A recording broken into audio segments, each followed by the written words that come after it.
Hi VC, yeah, I'm back again with what this time is another Gimme 10 1990. I haven't done one of these for probably a week or so now, I think. But I've spent time actually listening to a lot of these records again because my recollection of them was a bit hazy.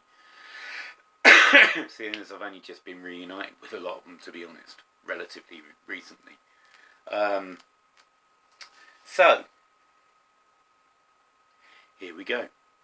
Now these records, this is kind of the metal Gimme 10. I mean, I've shown quite a few metal records throughout this set of Gimme 10s for 1990, and I had 10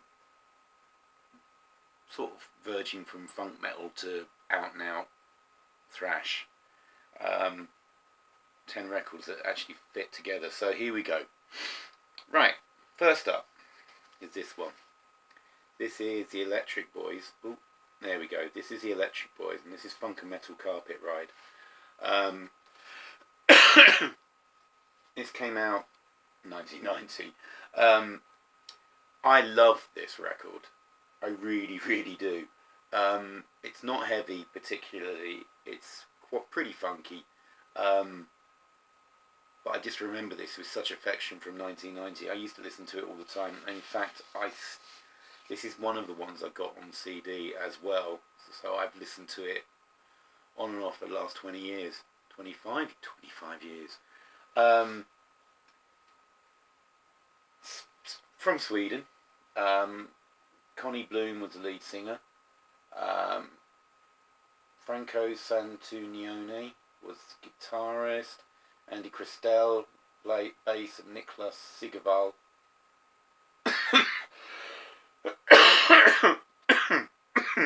was the drummer. This was originally released in 1989 in Sweden with a different cover and a different track list. And what happened was Bob Rock, who really produced all kinds of stuff in the early 90s,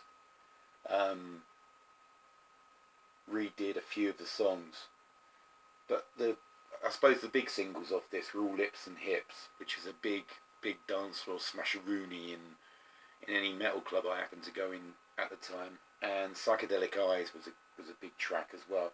Rags to Riches is quite good.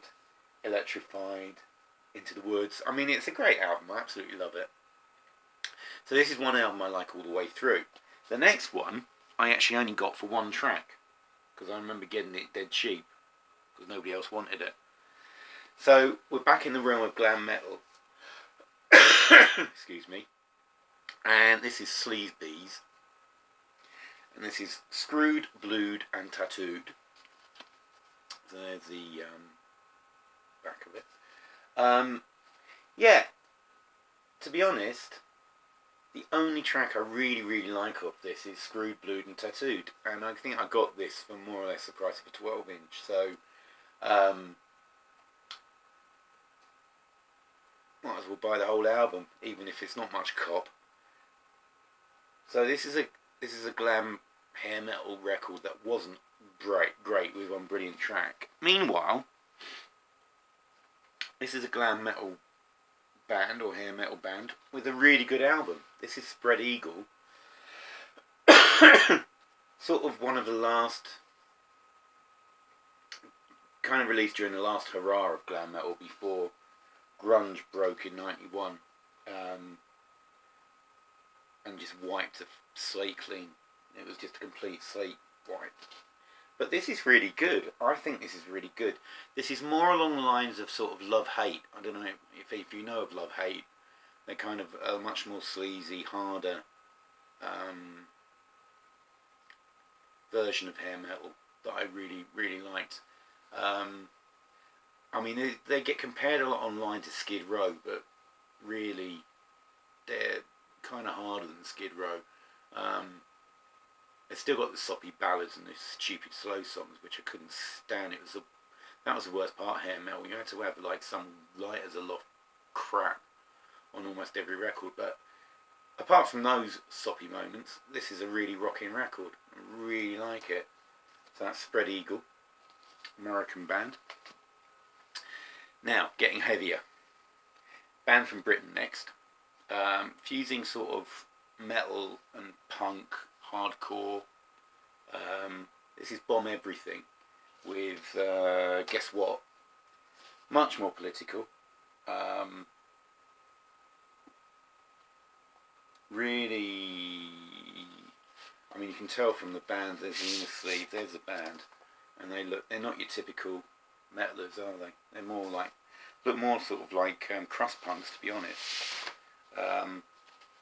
But this is a great record. Really, really good. Fusing metal and punk. There's a little baby character on the back. Looks like Ian Gibson is the artist, but it's not. It's somebody else. But I really rate this record. I played it again recently, and it's a really good record. I'm definitely going to be playing that again. And then we'll go straight. This is proper thrash now. I'm going to start with that one. Should I start with that one? Let's get the worst one of the records out of the way. Right, this is Exodus, and Impact is Imminent. Exodus always, well, the lead singer, whoever the lead singer is, I don't know which one it is, to be honest, but their lead singer is always bigging Exodus up to being number 5 of a big thrash 5. Well, I have got Fabulous Disaster somewhere on tape, and that's a good record, but there's no way they're as good as the other 4. Sort of, so Slayer, Anthrax, well, Megadeth is my least favourite, and Metallica. It was so uneven. And this is just an absolute mess of a record. The riffs are sloppy, there's no focus, the songs are over long. It's just, yeah, it thrashes, you know, it's got a bit of kick drum, it's got a bit of blast beats, but it's just a sloppy record. I just think this is, no wonder they never made it to a big 5, because Exodus were just up and down in their career. It's like, whatever. So that one, apart from, there's one brilliant track on here. The last track, Thrash Under Pressure, I think is under 3 minutes long, and it is just thrash punk, which is where they should have gone. They should have cut out all the blooming noodling and just gone with that, because it's a way better song. Meanwhile, going on the sort of, well, it's a bit hard to explain this one. This is Artillery. There's the band. With By Inheritance. This is their last album before they split up. And then reformed by the end of the decade, which I've got no idea how they sounded then, because I wasn't buying metal records then. But this is tremendous. It's not thrashy all the way through. It's there's a lot of almost, I mean, there's a lot more socially, a lot more, what the lyrics are more aware. They're still a bit clumsy, but it's actually much better lyrically than Exodus. There's a kind of, to start with the intro, there's a kind of almost Middle Eastern sort of influence. The 7 o'clock from Tashkent, title gives it away. Then you go into Comaniac, which is a diatribe about the Ayatollah and possibly what could end up spewing from the words he used to spout, which I suppose we are reaping today. Bomb Food is kind of Master of Puppets, the song Master of Puppets Take 2. They do a decent cover of Razamanaz, which is Nazareth cover. And then a great last track, Back in the Trash. It's great. They are from Denmark. They were from Denmark.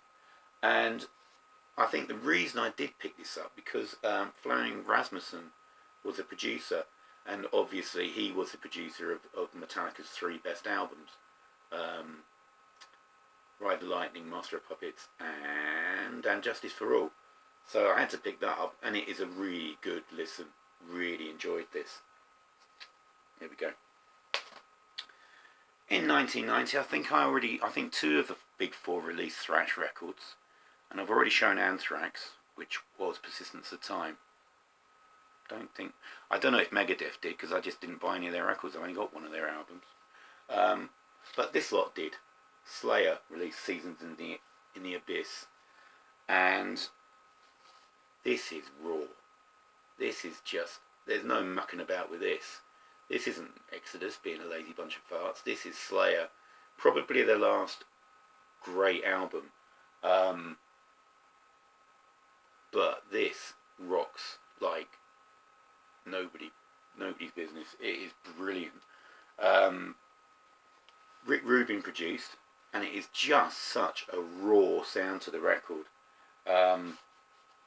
Absolutely terrific. War Ensemble, Blood Red, I think, Spirit in Black, Dead Skin Mask, which is all about Ed Gein,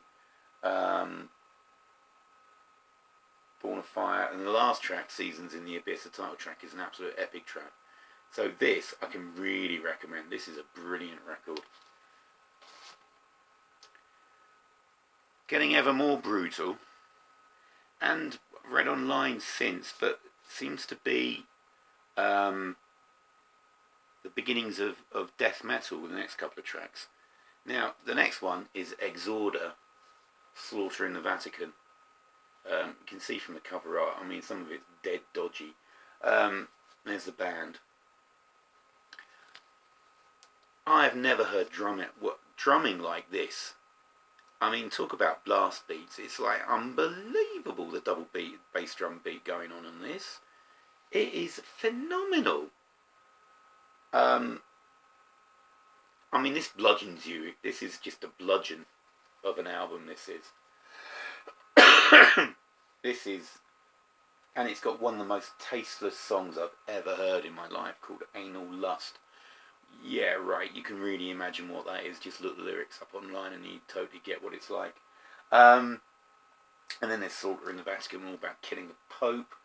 You've got Desecrator, Homicide. I mean, this is the beginnings of death metal, really, or an early form of death metal.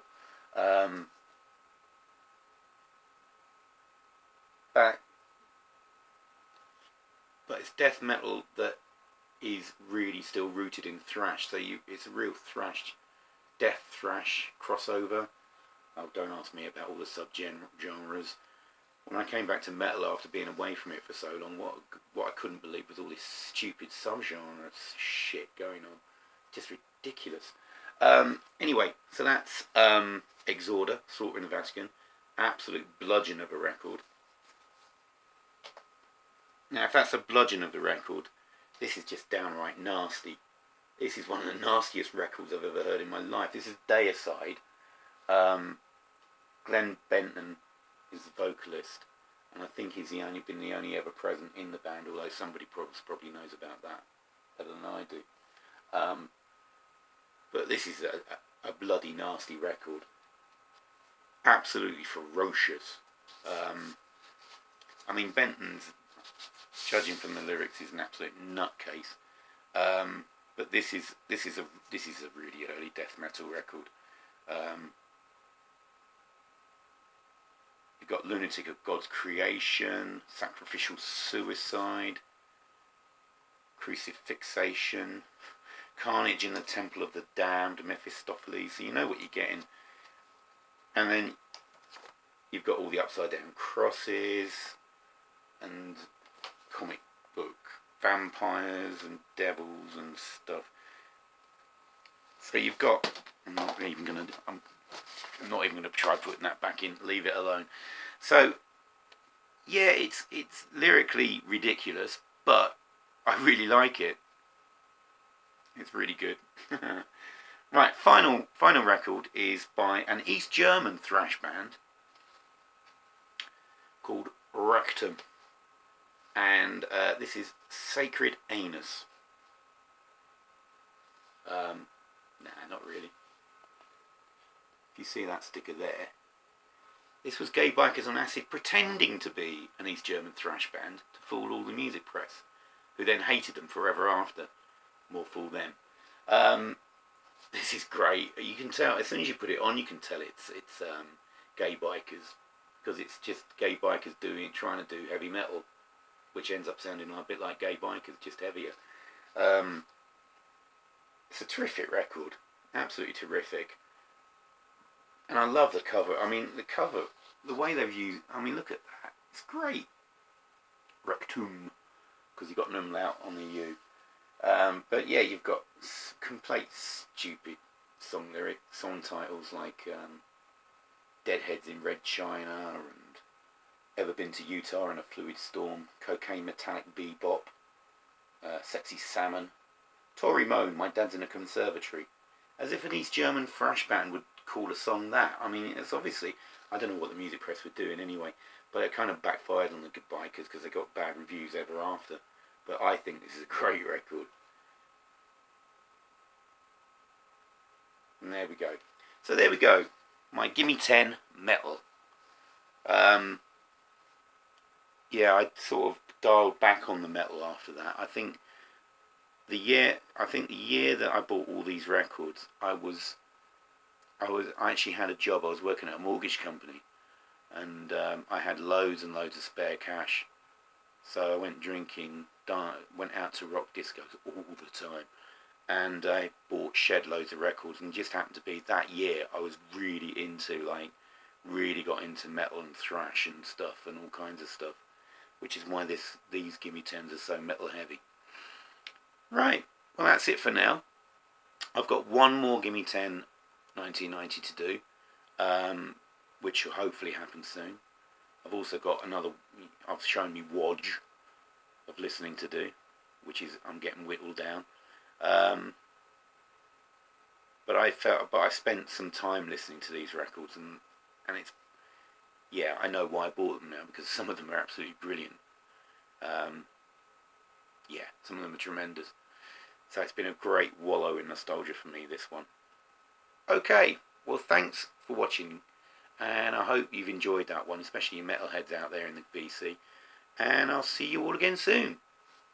Cheers VC, bye.